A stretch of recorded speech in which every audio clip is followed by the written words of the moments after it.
العهد الجديد. مساكم الله بالخير متابعينا وين ما كنتوا في حلقة جديدة من برنامج العهد الجديد. دائما نتواصل وياكم في مواضيع تهمكم وتهم البلد. مواضيعنا اليوم أو موضوعنا اليوم يكمل الجزء الأول مع ضيوفنا المهندس فيصل الفريحان والمهندس سالم الشيخ. تكلمنا في الحلقة السابقة عن تطبيقات فيها تقييم وفيها طبعا المراقبة لجميع السلطات، واليوم راح نتكلم عن موضوع خاص جدا بالمتقاعدين. مساكم الله بالخير مرة ثانية. مساك الله بالخير. هلا فواز. في الحلقة السابقة تكلمنا عن موضوع وايد قوي وشفنا يعني ردود أفعال كبيرة عليه، ويعني لازلنا بانتظار يعني النتائج عليه. اليوم نبي نتكلم في الجزء الثاني عن المتقاعدين. ايش تبي تقولون؟ احنا المتقاعدين بفواز يعني ناس عطت الكويت من قلبها وتقاعد. طيب متقاعد ليش ما استفيد منه؟ ليش فكرتوا أو ما على بقاطعك ليش فكرتوا بالمتقاعدين؟ لان احنا راح يجينا يعني يوم نتقاعد فيعني لازم الواحد يفكر بالمستقبل. يعني شلون يدكم الافكار ودشت مع بعضها؟ طيب المتقاعدين احنا اول شيء فكرنا يعني ابن الحلال يعني مخرجنا ابو علي عبد الهادي الشطي قاعد يسولف عن المتقاعدين ويقول المتقاعدين وليش ما نستفيد منهم وليش ما نحط لهم مكان نقدر نستفيد منهم ك يعني كأشخاص فيهم إنتاجية. عطهم شغل. نعم. افتح لهم مجال. طيب شلون نفتح لهم مجال؟ من ضمن السوالف اللي احنا قاعد نسولفها ان ليش ما نستغل الحدائق العامة في كل منطقة ونخلي هالحديقة هذه خاصة بأهل المنطقة المتقاعدين منها. قدم على مزايدة، افتح لهم كشكات في مطاعم في كافيهات في ألعاب في أيا يكن. بس ابو عبد الله كذي يعني راح يمكن يعني المتقاعد انت تقصد في كل منطقة؟ في كل منطقة يخص متقاعدينها في حديقة العامة. بالضبط حديقتهم. بس اذا بندخل مطاعم راح يبولك هالشركات ويبولك كذا. احنا بنوضح اكثر لان انا في امور تقنية مع اخوي سالم. نعم. لان قبل الحلقة قال لي ان في امور وايد تخدم المتقاعدين بشكل وايد حلو. نعم. احنا بالنسبة لنا ك يعني شغل داخل الحديقة هذه احنا نخليهم نستفيد منهم انهم كشغل يقدر يشتغل، يقدر يفتح له مجال، يقدر يجابل، يقدر يتحرك. ليش انا قاعد احكم عليه انك انت خلاص ما راح تشتغل وانك انت خلاص يعني انتهى دورك بالحياة؟ لا بالعكس، بمنطقتك وتدير بالك على حديقتك وتدير بالك على شغلك وتدير بالك على اهلك اللي حواليك ولك المنطقة هذه. يعني نقدر نسميها هي نفس يوم البحار، نفس القهوة الشعبية. بالضبط نفس الشيء. افتحها خلها تكون مفتوحة ومفتوحة بالمجان وهي مزايدة. بدال لا انا ادفع كهيئة عامة للزراعة قاعد ادفع فلوس على الحديقة، خلي قاعدين يشتغلون يدفعوا لك اجار ويستفيد منها بالحديقة هذه. يعني شقلتهم بس لا يزيدون عليهم الاجارات ويبتلشون بروح المتقاعد يدور. والله عاد هذه على حسب السوق. زين فكرتكم شنو هي؟ شنو تقدرون يعني انا سمعتك مع المخرج تسولفون وتقولون ان في امور تقنية او تطبيق ممكن يكون يخدم المتقاعدين. بإمكان المتقاعد انه مثال تسوي تطبيق يساعده على انه يسجل فيه ايا كانت الجهة المسؤولة عنها عن هذا التطبيق اللي تخص المنطقة وتخص اي محافظة. تأمينات مثلا نقول ممكن، وممكن يكون انا مثال ذو خبرة، متقاعد ذو خبرة ابي اسجل اني انا اكون خبير في مكان وزارة من الوزارات او جهة من الجهات تحتاج خبرتي في شيء معين. انا الحين كوزارة بيدور هذا الخبير وينه. نعم. وين موجود؟ يعني انا الحين ابي مخرجنا، ابي مخرج او ابي مصور او ابي بجهة اعلامية، شلون ممكن هو كمتقاعد يسجل؟ وممكن يعني انا اسمعك انت وياه قبل شوي يعني افكاركم اللي طلعتوها وايد حلوة، فشلون بالضبط يعني؟ ممكن نسويه عن طريق تسجيل كأنك قاعد تسجل ايميلك. نعم. تسوي ايميل جديد بس انه هم راح يتم ربطه عن طريق برنامج هويتي. نعم. على اساس انه يكون شخص فعلي وفعلا متقاعد مو شخص عادي. يعني بعدين شنو شهادته، شنو وين خبرته، هذا كله راح يتم اثباته عن طريق شهادات المسجله وخبرته خلال السنين 30 ل 40 سنه اللي هو اشتغلها. نعم. شنو تخصصه هذا راح يضيفه. نفترض في الاسكان يحتاجون نفس اللي تكلمنا فيه، بالاسكان يحتاجون خبير مباني. نعم. ليش انا اجيب من برا؟ ليش موجود عندي؟ داخل ديره، ليش اجيبه من برا؟ نعم. خلاص هو موجود، استعينه او اوظفه في فتره معينه او في وقت معين في مثال بيت معين. طيب هل هذا التطبيق ممكن يخدم الفكره نفس ما تفضل اخوي ابو عبد الله فيصل بالنسبه حق الحدائق العامه؟ اعرف كل حديقه شنو فيها من ممكن فعاليات او ابو فواز. انت اليوم اذا بنيت بيتك وانت رجال مشغول تبني بيتك، ابي واحد يدير باله على حلالي، ابي واحد اوظفه انه يمسك فتره البنيان، سواء بنيان الاسود او البنيان التشطيب. ادش على الابلكيشن، اختار وين المهندسين المدنيين هذا، كم خبرتهم، شنو اعمالهم السابقه، شنو قاموا فيه، اختار منهم وادق عليه، تعال يبا انا عندي وظيفه كذا كذا كذا، ليش ما تشتغل معي هالسنه هذه تمسك بيتي؟ وقيس عليها، تبي مخرجين، تبي مذيعين، تبي مصورين، تبي كل ما يطري في بالك موجودين عندي. ليش انا همشهم وما لهم اي توظيف؟ توظف بارت تايم. نعم. عندي ساعتي انا هالكثر، يحط هو تكلفته كم يبي، علشان انا لما ادش اشوف التكلفه كم، والله اقدر اخذ منه، تعال اشتغل معي. واحد زين بالطبخ يطبخ، وتبي حق عزيمه مثلا؟ لا طباخ ابي يطبخ، تعال يبا انا عندي عزيمه، عندي مثلا اي شيء، يعني اي تخصص له خبره فيه اي مجاله، تخصص له خبره يبي يشتغل، تعال اشتغل. هل هذا ترى ما يكون مجاله، ما قال. نعم. ممكن ما يكون مجاله، ممكن يكون مجاله الوظيفي هندسي، ولكن هو هوايته اي شيء، الطبخ خلينا نقول مزارع، هو يبي يزرع، يبي يبطل مطعم، يبطل زراعته، يدور وين مثال ببطل مطعم. في الحدائق العامه انا ببطل لي بوث داخل او كشك اعرض فيه طبخي، يعني ابيع ككشك بوث اللي هو اكل او شوي او يعني بالحديقه العامه. اي يعني البرنامج هو يكون شامل هني. يعني مثال البرنامج ذو وجهين، اللي هو الوجه الاول اني انا عندي حديقه ابي فيها الاشياء هذه، او انا عندي مكان ابي الناس هذه. نعم. يعني يا ابي الشغله يا ابي الشخص. نعم. فهني اذا ابي الشغله، هني المواطن او المتقاعد هو اللي يقدم انه ابي اكون هناك. يعني احنا بمعنى انك انت كسرت حاجز الخجل. يقول لك انا شلون اشتغل اطبخ؟ لا اطبخ كيف؟ يعني انت اليوم كم واحد عندنا، عفوا ما قاطعك، تفضل، كم عندنا اليوم طباخ كويتي؟ والله كلنا نطبخ، حتى صاحب يطلع نعم يطبخ. الله يحفظه. هو احنا قاعد نقول كل واحد يقدر يطبخ، يبي يطبخ، ليش تمنعه؟ ليش تخليه قاعد كذي ويبي يشتغل؟ يعني المتقاعد بدل ما هو يقعد وينتهي عمله او هوايته، يكون له مجال، وانه يكون في كل منطقه. طيب شنو دور يعني من اللي راح يقوم فيه؟ هل هو الجمعيه؟ هل هو البلديه؟ هل هو الشؤون؟ هل هو المختار مثلا؟ ممكن تفعيل دور المختار، انه يحط مثلا عندي انا والله مطلوب مني 1 2 3، يطلبهم يشتغلون.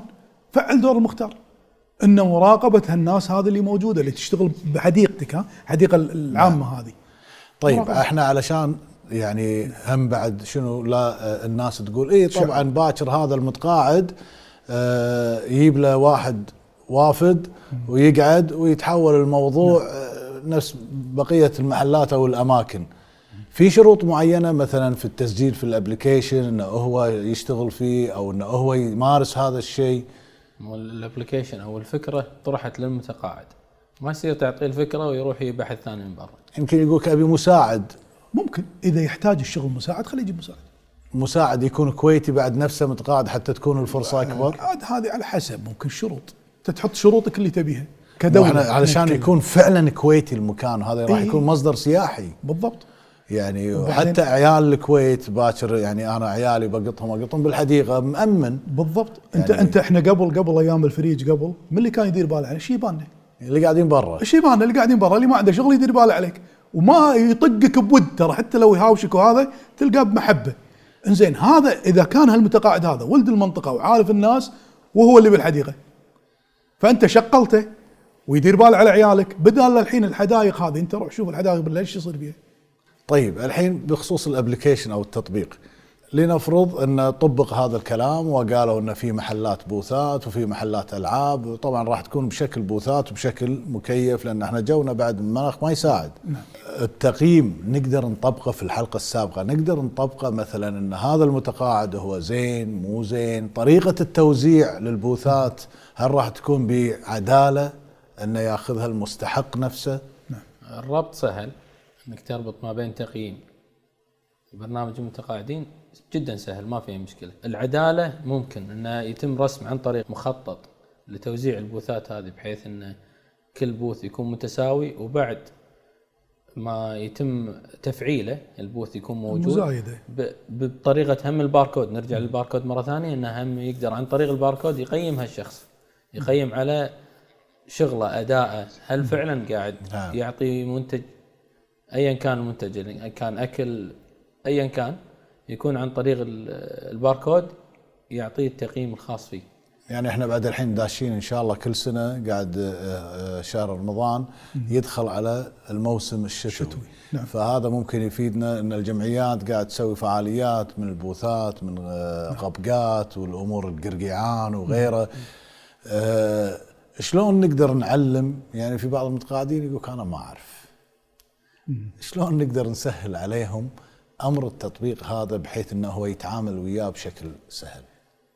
ممكن تفعيله عن طريق المختار. ممكن خل مكتب المختار نفسه هو اللي يعلمهم، او عيالهم. ممكن حتى المختار نفسه هو عنده يعني معطينا دوره على التطبيق شلون تسجل، مر وخليه يعلمك. المختار متقاعد بعد؟ لا مو كلهم.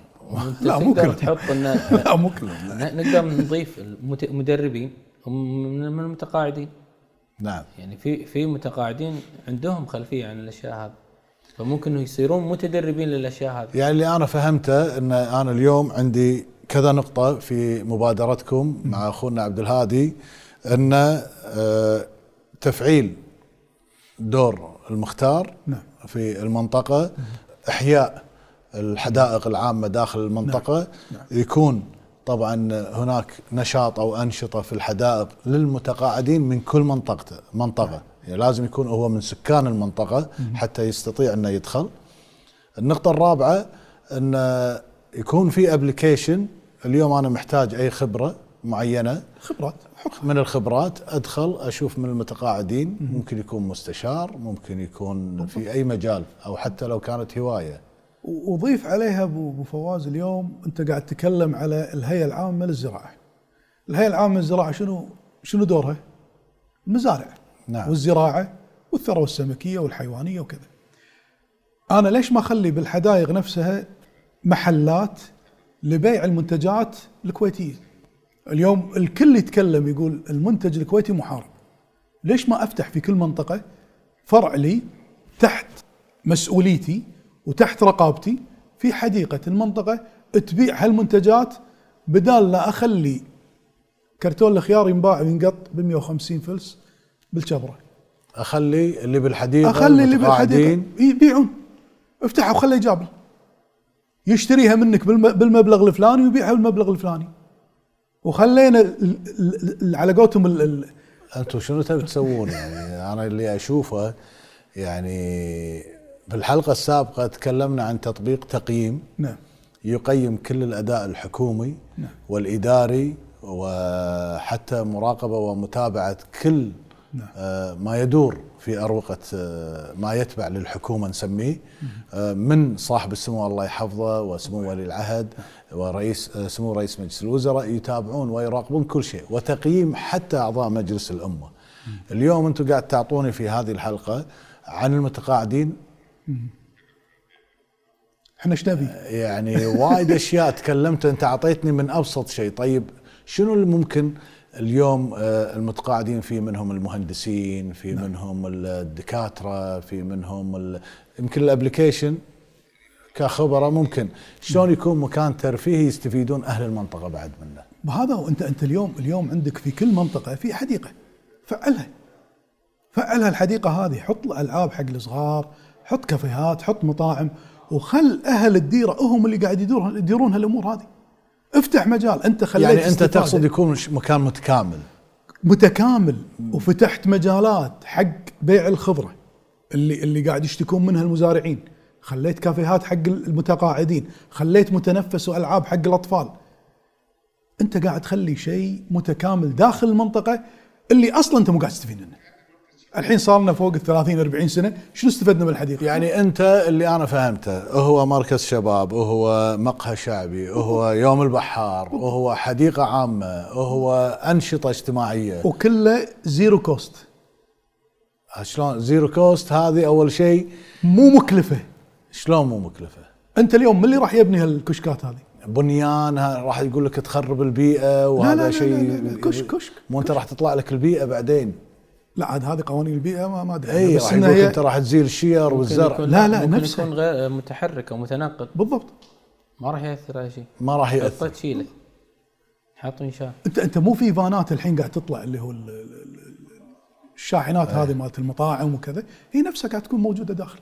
اي بس راح تكون هل في شكل جمالي طبعا. راح نرجع أكيد. للمخطط اللي تكلمنا عنه. بالضبط. راح يكون في ترتيب، مو اي واحد يوقف وخلاص، لا. أيوة. له مكان، له حيز معين ما يتخطاه، بحيث انه ما يتدخل غيره. الابلكيشن اللي بنسويه هل راح يحدد مثلا للمسؤولين او الرقابيين انه يمر يشوف هذا هو مكانه، تصريحه، التقييم اللي عليه بدون ما يكلمه؟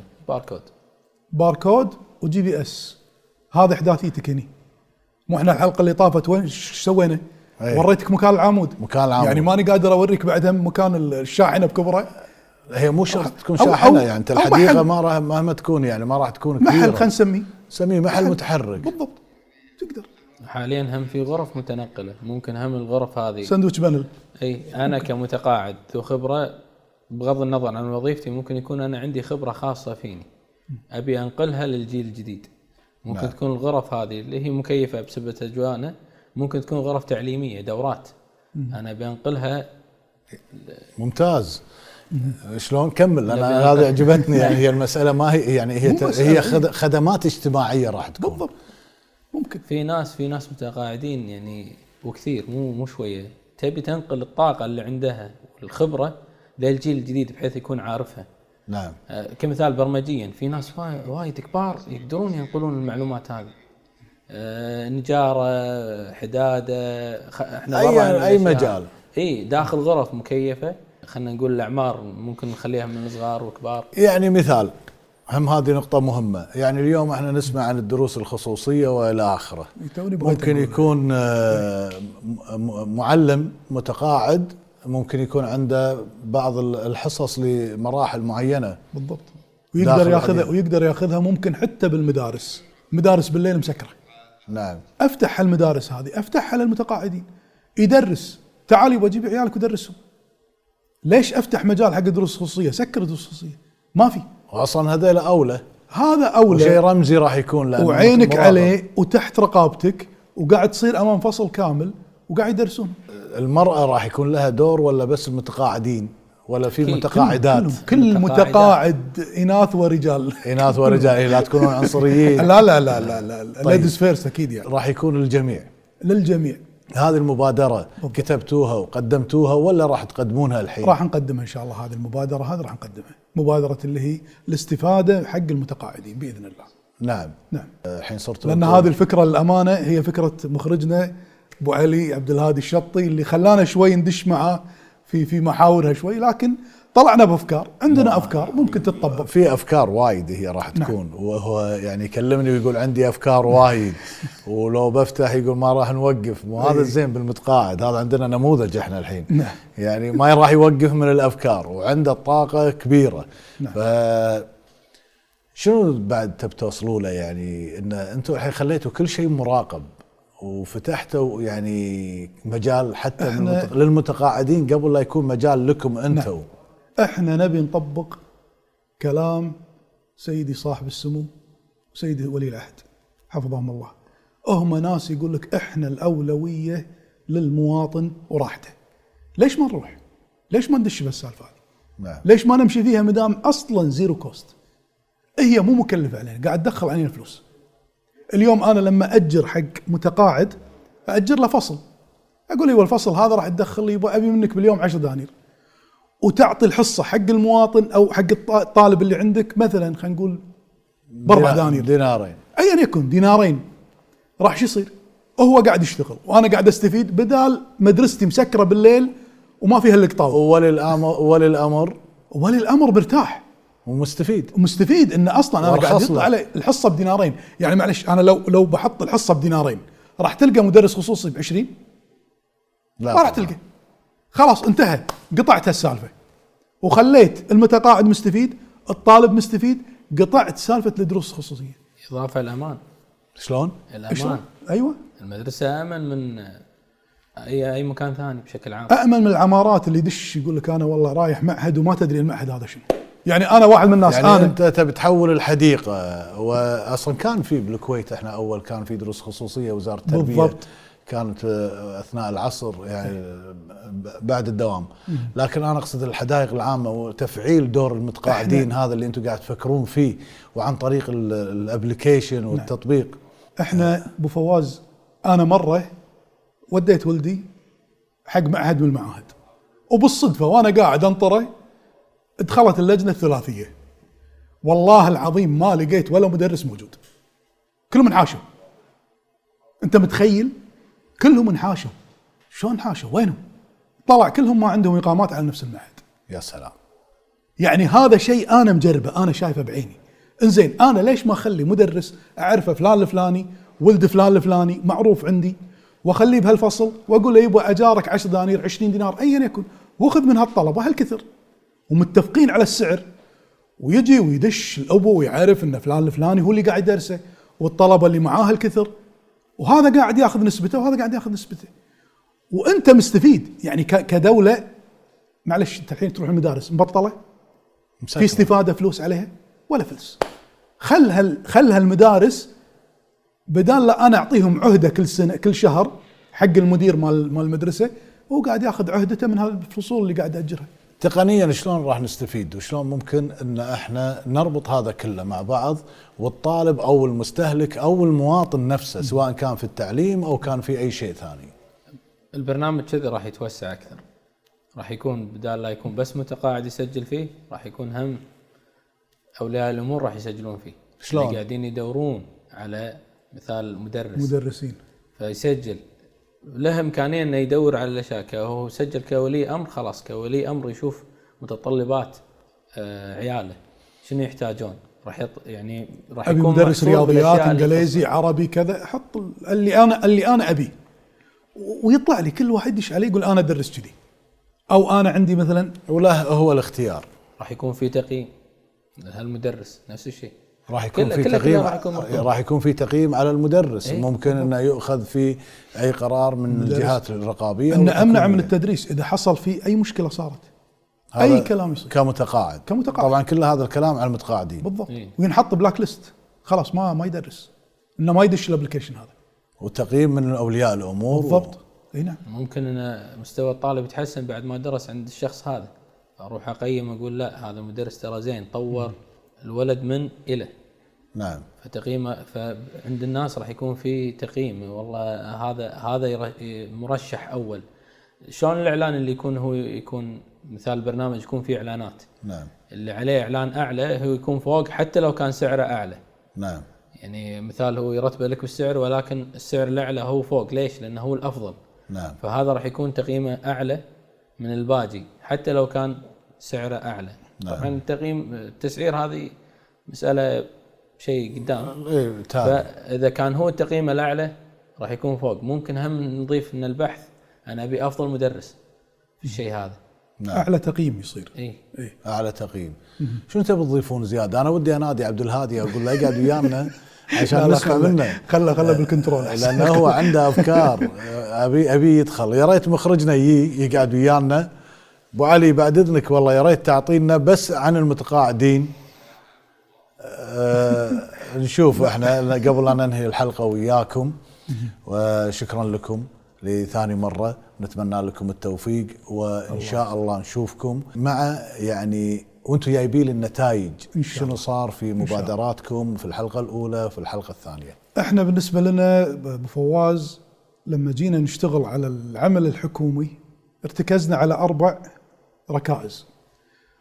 أول نقطة هي تقييم المسؤولين بالعمل، لأنهم هم الهد، هم اللي يمشون الشغل. النقطة الثانية المناقصات، لأن طرح المناقصة وتعطلها، أنك أنت تعطلت المناقصة راح يأثر بالنتائج. نعم. وبعدين مراقبة العقود كمراقبة، أنك أنت العقود هذه شنو طريقتها، شنو عملها، شنو صار عليها. صرفت فلوس زيادة معناته أنت مو قاعد تلتزم بالوقت، نقصت معناته أنت في عندك مشكلة أنك مو ماشي على البرنامج. فهذه متابعة العقود. وعندك الكيو ار كود اللي مشينا عليه، اللي هو جودة الأعمال والشكوى فيه سهلة، أني أنا أدلي المسؤول المكان الفلاني في خلل. هذه الأربع عناصر اللي احنا تكلمنا عنها كعمل حكومي. والشغلة الثانية اللي تكلمنا عنها اللي يخص الإخوان المتقاعدين، احنا نبي هالناس هذه بدال لا ينتهي دورها كعمل، لا احنا نبيكم تشتغلون، نبي الناس هذه تنتج. للحين فيهم إنتاجية، ليش أنا أخليه بالبيت وأوقف عنه؟ هذه كل فكرتنا وكل أمورنا نستمدها طبعا مثل ما قلنا احنا من خطاب سيدي صاحب السمو وخطاب سيدي ولي العهد حفظهم الله.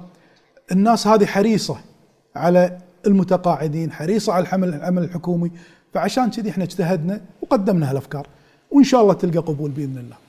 أخوي سالم، أمنيا أمنا وطمنا على كل ما تكلم فيه وقدمتوه. كل شيء إن شاء الله لا تحاتونه، كل شيء ممكن، بس يحتاج وقت.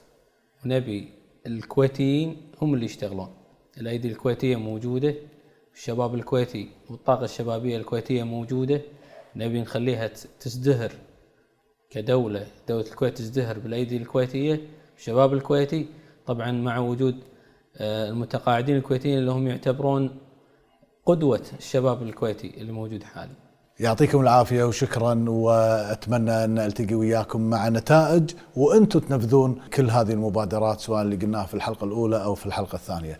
متابعينا كل الشكر لكم للمتابعة، وإن شاء الله نلتقي معكم في حلقة جديدة وموضوع جديد وضيوف جدد في برنامج العهد الجديد. مع السلامة.